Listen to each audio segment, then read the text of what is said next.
Thank you, Mr. President. Today I rise to speak about the proposed Parks Incinerator, an incinerator that threatens to turn one of our proudest agricultural regions into Sydney's dumping ground. This project will pump PFAS, dioxins and furans, poisons that do not break down, poisons that will seep into our soil, our air and our water tables.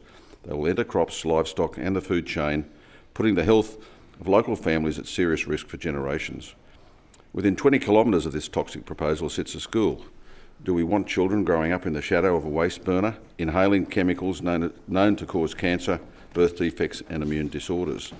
This incinerator will devalue land, destroy property prices and undermine the reputation of clean, safe, world-class produce that farmers in Parkes and the Central West have built over decades.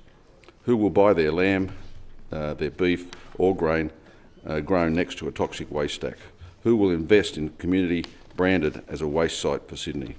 Our rail lines are already struggling with the move, large grain harvests and shipments that feed the nation. Now they have to be clogged with trains hauling Sydney's rubbish across the state, leaving a toxic trail from the city to Parkes.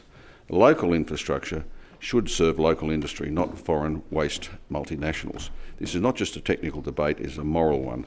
Why should Parkes shoulder the burden of Sydney's disposable culture? Why should regional families carry the risk while the city carries on without change? Where is the local independent member in all of this? Why is there radio silence from his office? Why is he yet to commit either way when the community needs him to stand up and stop the sellout?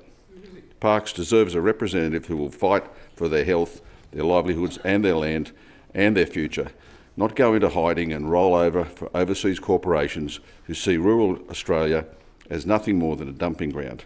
We cannot accept this and we will not accept this. Parkes deserves better. Thank you, Ms.